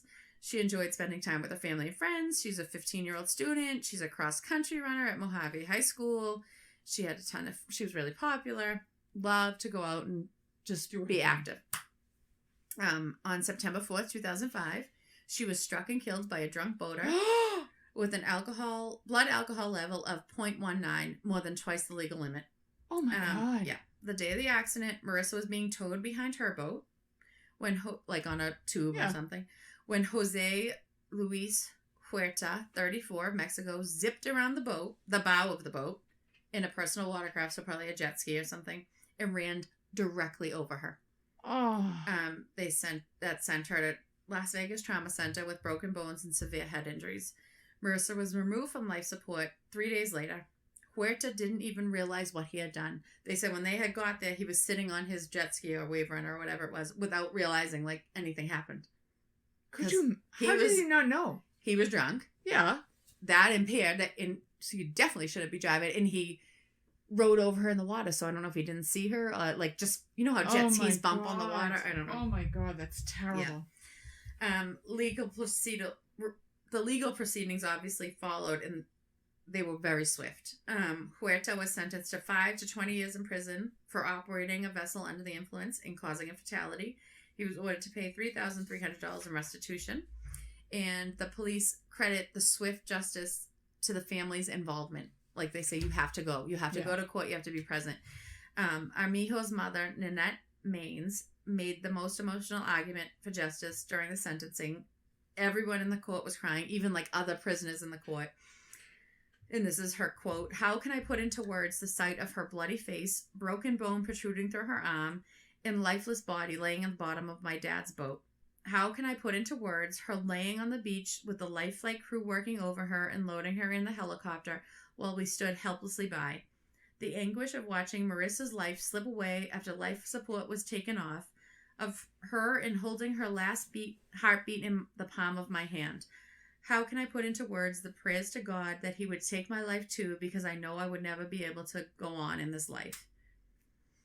Just it's terrible. You watched her die. It's just not only watched her die, but you saw a horrible death. Right. I mean, terrible. That's gruesome. Awesome. Awful. Then someone was critically injured. On May 13th, 2006, an 18-year-old woman from California was critically injured when hit by a boat propeller.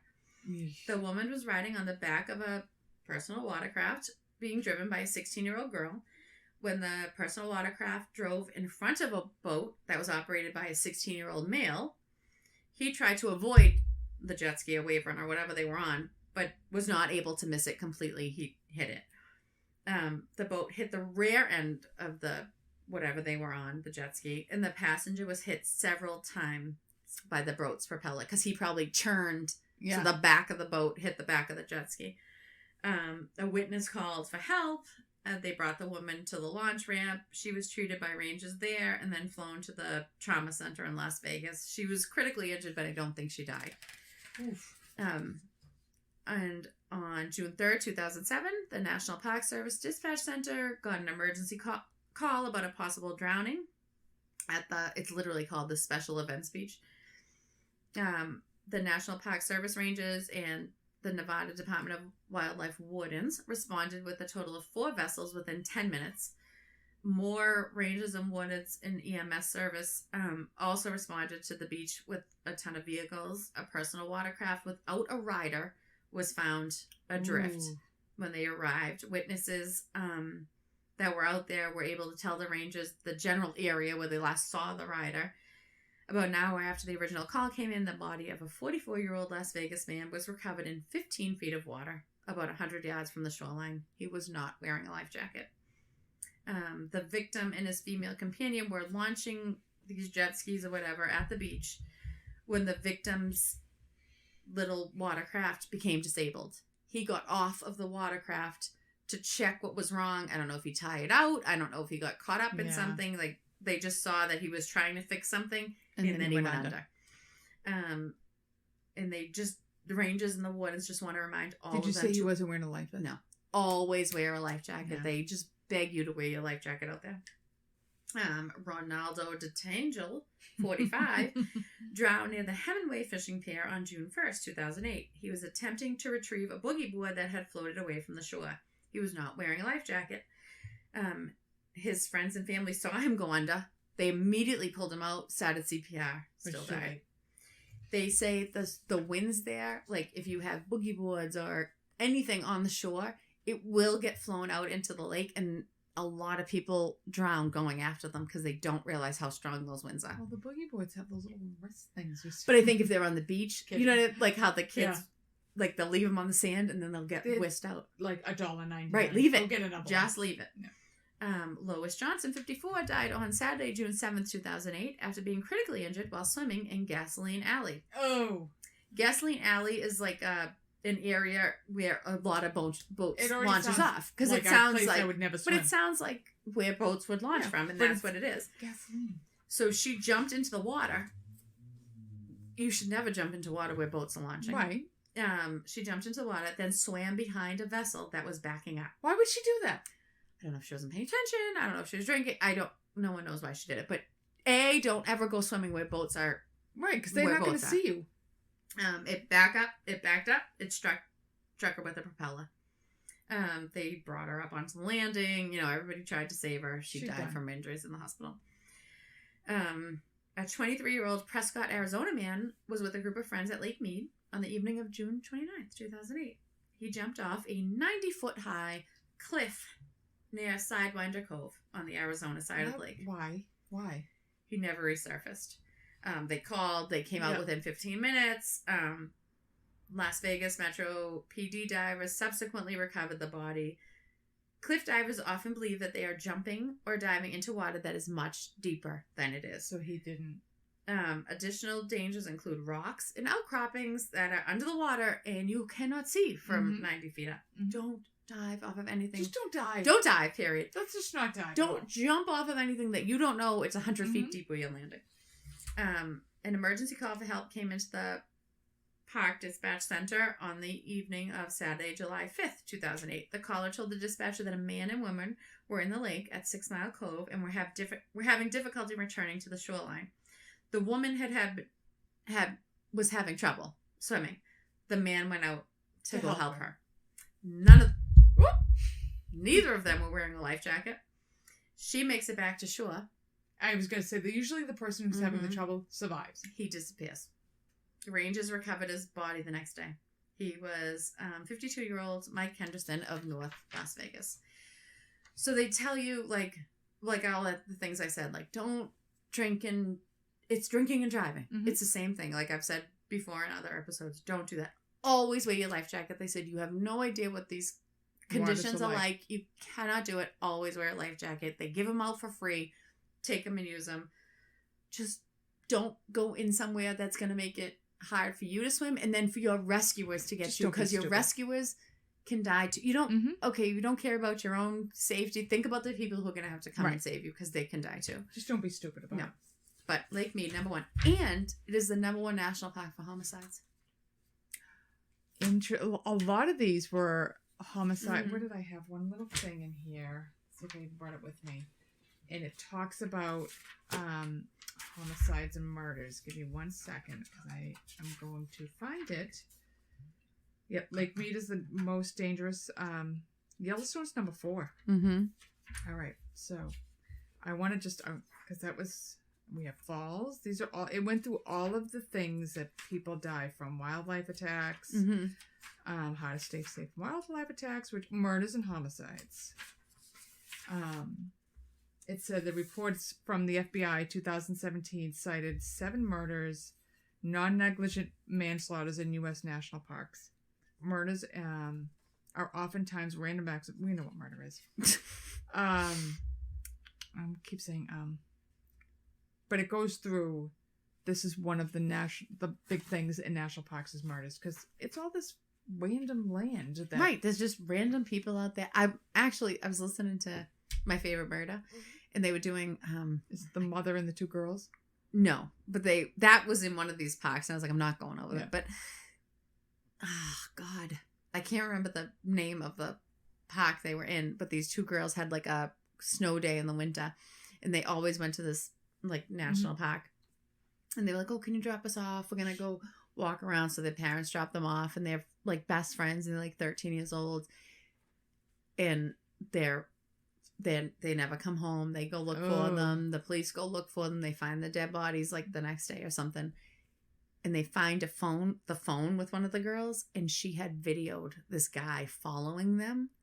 And then they're playing like the clip. I'm like, oh my God. But I was like, I literally listened to this week, and they're crossing the bridge, and they have photos of them. They have not solved this case. And it's been like 2 years ago. And they have a video of the guy? They have a video. They have audio. It's crazy. And they're like, this guy obviously knew it, because they have to cross this like rickety bridge over this like ravine area. And he had his hands in his pockets crossing it. So if you had never crossed it, like you would have your hands out to steady yourself, and he's walking across like completely fine with his hands in his, like, they're like, he's from the area. He knows this area. And it's like this little town, and oh my God, it's crazy. But anyways. Nope. Well, we're going to go into Yellowstone National Park. Okay, I can't wait. If you've never been to Yellowstone, it's like going to Jurassic Park. Yellowstone, had I known it was this terrifying, I probably would never have taken my 3-year-old there. Yeah. Okay? You're walking on boardwalks that have no railings over bubbling mud pits. Sulfur pits. Yeah. Thermal pools that are 1,000 degrees. They're beautiful. Yeah. The colors are insane. They're like 1,000 degrees. You fall in, you're going to instantaneously die. Yeah. Geysers spouting 1,000-degree water. Animals. Just, I told the story before. My listeners are going to hear it for the first time. We go to Yellowstone. We're at Old Faithful. And we're hanging out at the ice cream shop, because that's what you do. And I've got my 3-year-old in my arms. And we had just been hanging out in front of the ice cream shop. Old Faithful's in the middle. There's 2 not even resorts. There's 2 buildings. I don't know how else to say it, but the lodge is on one end. There's a whole viewing area to watch Old Faithful that literally goes off at the same time, all the time. And then there's this ice cream shop, and then there's this gravel area, and then there's a parking lot. And my kids are playing around. And I'm like, hey, let's go get some ice cream. So I pick up my kids, into the ice cream shop we go. I look out the window. These 2 massive bison come flying through the parking lot. And there's spit flying out of them, and they come flying through right where we stand. I'm like, my kids would have been trampled. Yeah. Out of the fucking blue. Yeah. Like, they just came out of nowhere. Full steam ahead. I'm like, holy shit. And I get myself like, bison, buffalo. Like I had Tourette's. I'm like, oh my God. It was ridiculous. This park is insane. My son is 11 now. He still has bruises on his arms where I was like, no, too close. I was having, I could not even control myself at this park. I did not enjoy a second of it. No. It is gorgeous, but it is prehistoric, raw nature. Yeah. Scared the shit out of me. Yeah. That's how I was at Grand Canyon. Sam's, I'm sure is broken still. I mean, at the Grand Canyon, I was there with my husband. We were on a honeymoon, so no, I had Sam at 5 who was fell off everything in sight. So I literally could not enjoy this park at all because it was terrifying. So it became a national park March 1st, 1872. Thank you, Teddy Roosevelt. It has a unique hydrothermal and geological wonders. Yes, it does. Because it's literally sitting on a super volcano that could erupt at any minute. Any second. Though they say it will be thousands of years, but I think it could erupt it could erupt tomorrow. It's 2020. It's 2020. It's going tomorrow, and everybody's going to die. Don't visit Old Faithful. If that bad boy erupts, we're done. Yeah. We're done. Okay? That's how big this volcano is. It has all kinds of wildlife. It has bison, elk, pronghorn, which are those weird little sheep, moose, wolves, and deer. I'm sorry, no, the doll sheep are those weird little sheep that hang on the top of the mountains. Since Yellowstone was established in 1872, 8 people have been killed by bears, 121 people have drowned, and there have been 21 incidents of burns after falling into the thermal pool. No. No. So not only are these pools 1,000 degrees, but they're like 9 acidic level. Yeah. They're like, the acidity of these is off the charts. It just melts everything. It literally melts you at the moment you get into it. Okay. You just turn to liquid. We'll get into it. So the park sits on a large supervolcano, and it has 10,000 hydrothermals and half the world's geysers that are so acidic it would be like swimming in battery acid. Ugh. That's how bad they are. And when you look at these pools, they're crystal clear, and they've got like bright red and bright yellow. They're beautiful. Like, so you want to touch them. You want to dive into these pools. It's like that crazy cat that was in my house. You want to pet her, but the moment you touch her, you're done. Yeah. Okay? So these thermal springs, people like to swim in them. And there are some that are cool enough to swim in. Well, in 1975, a park employee, he's headed to a late night, they call it hut potting. Ooh. So he's going to a late night hut party. I would go to a late night For a little soak in a thermal spring. It's dark. He gets all naked. It's the 70s, so he's got a beard. He's got that long hair. Chest, yeah. He runs. He's going to do a cannonball into the thermal pool. He jumps into the wrong thermal pool. And he goes into the pool that's 179 degrees. God. He died. Yeah, he died. Oh, terrible, terrible, painful death. Yeah. Yeah. Yeah. So when I went to Yellowstone, my girlfriend thought it would be a good idea to get the CD that would talk to you about all of the stuff that was going on and look at the thermal pools and this and that. But don't be like, and this guy is one of the stories, don't be like David Kerwin from California, who in 1981 was visiting with his dog Moosie. This is literally from that CD, okay? Moosie jumps into the thermal pool. And as you can imagine what it must be like to be acidic and hot, the dog is losing his shit in the pool because he's dying. Because everything's melting off. Because he is disintegrating in the pool. Okay? So this guy starts taking his clothes off. He's going to go in the pool. And one of the bystanders is like, what are you, out of your mind? You're not going in the pool. He's like hell, I'm not going in that pool. He jumps into the 202 degree thermal pool. Now, what they didn't tell in the article, but they tell in the CD, is they immediately pulled him out of the pool and they degloved him. His entire skin swabbed off, and he was blind. He died within 24 hours. Thank God. The next morning, when they went to find Moosie, all that was left was the bones. That's how much the pool had disintegrated. It's gone. There's nothing left. Okay. So, don't go chasing Moosie and I'm telling you, like, these pools are not protected by anything, so you can easily just run and jump right into it. Even like if you trip, you're going into bubbling mud. Do you know how hot that fucking mud is? No, like I'm sweating talking about it, remembering that I had my 3-year-old on this goddamn platform, and the geysers are shooting off. If that water hits you, if the wind hits you, you're like, why did I go there? I don't know, because I thought it'd be cool. In 2016, I remember this hitting the news. I know you. A sister and brother, they're going to go and they're going to do illegal hut potting because there's signs all over the place to stay away from these things. Like, people are stupid. All right? So there's signs all over the place. Don't go to these thermal pools, but they're going to go into this hot pot. They're going to soak in these thermal pools. The sister is videotaping the brother. So the video is so gruesome they won't release it. Yeah. Because you know I'd watch it. I can't. Okay. So she's videotaping him as he goes up to see how hot the water is. Except he slips and falls into the water, and she videotapes him as he is being burned alive. Yeah. They call for help, but it's dark, so they can't go in.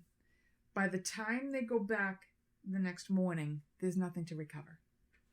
That's how there was not enough of him to pull out of the pool. Oh my God. And she had the whole thing on tape. Oh God. So that's one danger of Yosemite, is these ridiculously hot, gorgeous thermal pools. We'll put some on our Facebook. And the bubbling hot mud and the really acidic hot geysers. Yeah. But if that's not enough, you have the animals. Right.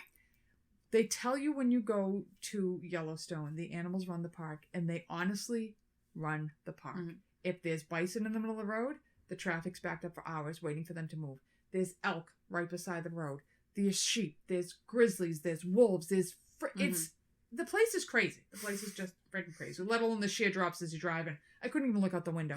It was like, I loved it and hated it. I could not even, my girlfriend's driving, and she's like, I'm staring at her, kind of like we were an island. I'm just staring at her face, and she's like, what are you doing? I'm like, I can't look out this window. There's a sheer drop for like 200 feet. Are you out of your goddamn mind? Look at the bison. I'm like, I can't look at the bison because we're going to die. Okay. So in July of 2019, a 9-year-old girl is tossed in the air by a bull bison who decided to charge the group of people who were 10 feet away from him. 10 feet. 10 feet. It is said that the safest distance to observe a bison is 20 feet. So while your 9-year-old is next to a bison, 20 feet is way too fucking close. 20 feet. I would say a highway away. I would say from a zoo with a cage. That's what I would say. Bars between me and him. We saw bison when we were cross country. We were in the RV, and they were on the other side of the highway. I was like, oh, look, bison. Bison. Great. All the way over there. She was 5 feet away. July 6th of this year. Ooh. A 72-year-old woman, and I watched this video. Of course. And her husband. So it's this big grassy area you can park your RV in, but it's not your typical RV park. Mm-hmm. It's just like a parking spot, and you hang out shop. This bison is literally in the campground. There's 2 of them hanging out in the campground. There are signs everywhere. Do not approach the bison. No, never approach a bison. Right. Yeah. So she and her husband. I don't need a sign to tell me not to approach a bison. Apparently many people do. So these bison are hanging out. They're munching. They're doing their thing. And you're deceived by them because they could care less. Most of these animals could give a shit about you until you start getting in their business. Right. So she's ignoring all the warning signs. So as she's coming near this bison, she's trying to pet it. Oh my God. He's stomping. He's snorting. People across the way are being interviewed. They're like, you could see the bison was agitated. Yeah. He's snorting. Every classic sign of get the hell away from me is there. So she ignores all of that. And the video ends with the bison turning around and looking at her and charging. Oh. Flips her in the air 20 feet, lands, goes back at her again, flips her again, lands. Somehow this dumbass lives through this attack. All right.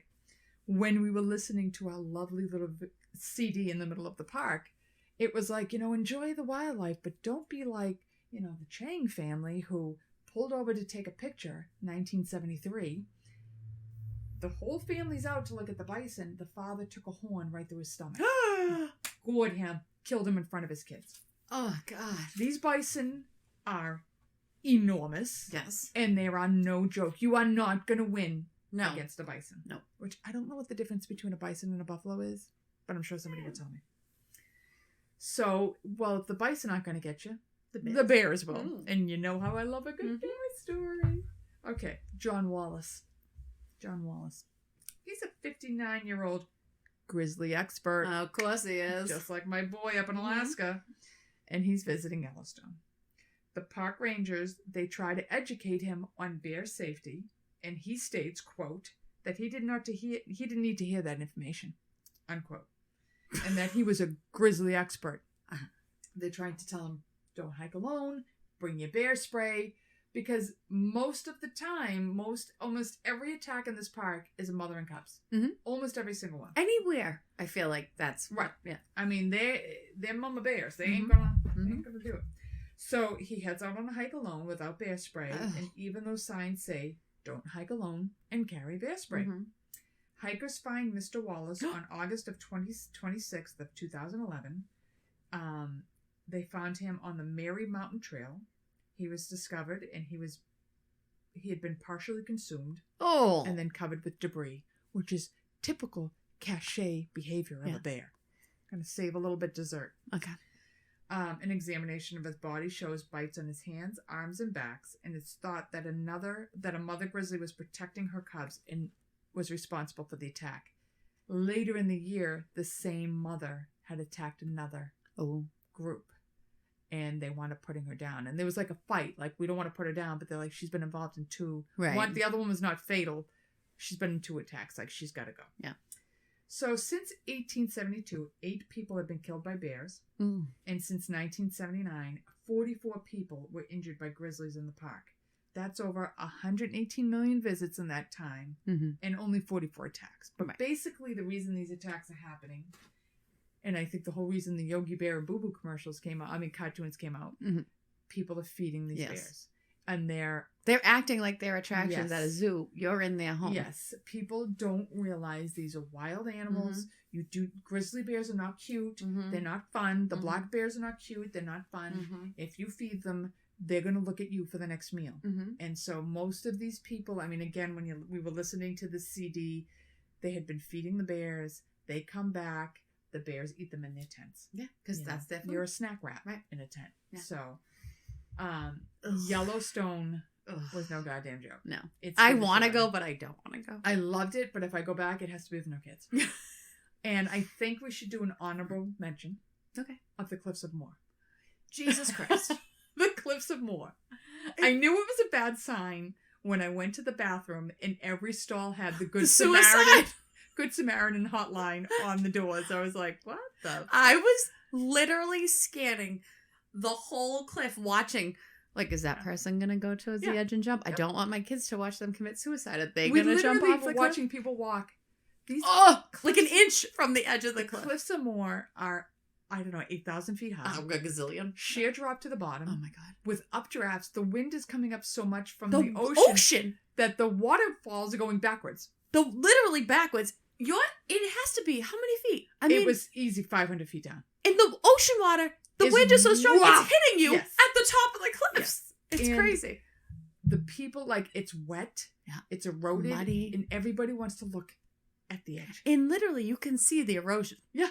It was rough. You could see where it's eroding off. You're like, that whole pot might drop. Terrified. Yeah. And then, because I'm morbid, we went to the cafeteria, and the poor little cashier... I look at him and I said, all right, I'm going to ask you a question. I want the dead honest truth. He's like, what? In his little Irish accent. I said, how many people a year go off the cliffs? He's like, what? I said, how many people a year go off the cliffs? He's like, you really want to know? Yes. I said, yeah. He goes, 2 a month. I said, 2 a month? He goes, 2 a month. I said, that's a lot. That's a lot. Yeah. I said, do they find the bodies? He's like, sometimes. And he's like, but 90% of them, suicides. Yeah. I mean, could you imagine just going you've been waiting your whole life to go to the Cliffs of Moher and then watch somebody, and then somebody takes a hat off. I was petrified the whole time someone was going to do that in front of them. Yep. Yeah. I don't even know how you would explain that. No. What do you say?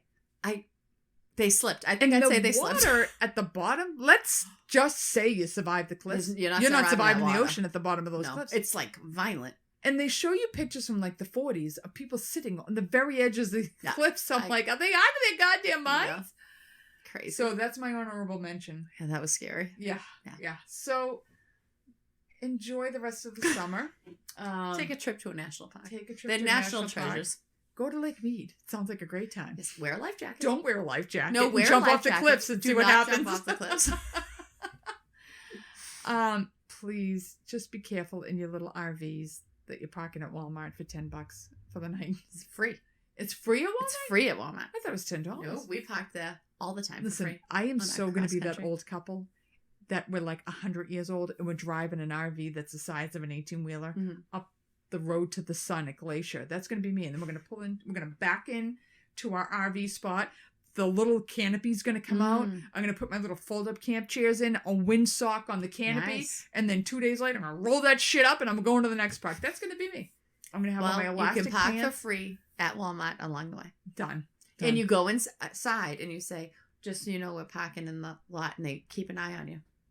Oh, God. They keep an eye on you to get murdered? Yeah. So, I mean... Because, imagine the poor people who were parking at the Walmart in Lynn thinking it's a safe place. No, that's not a good idea. Anyway. Anyway. Summer's coming to a close. I know. We're still in the midst of this COVID nut job stuff. My kids are staying home till October, which means they're staying home till next September. I hope to God my kids are actually home. My kids are staying home. I have a meeting in 2 nights. Oh. I'm going to have to go talk again. I talked at one meeting. I can't even believe that. I was purple and I wanted to die. I can't even believe that. And I laughed at something I said, which wasn't funny. If I even had the option, I would have been all over that if I knew my kids would be staying home till probably next year. So anyway, enjoy the rest of your summer. Please. We're going to try to come up with some good stuff for September and October. I'm looking forward to Halloween. We get some good shit for Halloween. Okay. All right. And that's it. You got any stories on anything we've talked about this summer? Would love to hear them. I know one of you out there has a story about moose attacking you while you were camping. Something. Yeah, I want to hear it. If you have any ideas for what you want to hear, give us a shout. Somebody told us about the organ donor episode, and we did that. Yeah. We'd like to hear your feedback. Please email us or send us little comments. I like to read reviews, so send us something. She loves it. I really do. It makes me really get excited, and then I text Laura. I'm like, oh my God, we got a new review. Who's this review from? I don't know. Like, oh, it's a rando. So please, if you're a rando out there and you really don't personally know us, send us your reviews because I like to hear them. They make me excited, and I don't get much these days that make me excited. Take pity on me. Yeah. And we will see you in 2 more weeks. Oh, in the fall. Yeah, it'll be crisp pumpkin spice weather. Bye. Bye-bye. Like, subscribe, rate, and review the Scissors and Scrubs podcast on whatever podcast app you listen to us on. Follow us on Twitter, Facebook, and Instagram at Scissors and Scrubs. And email us any of your stories or thoughts to scissorsnscrubs@gmail.com.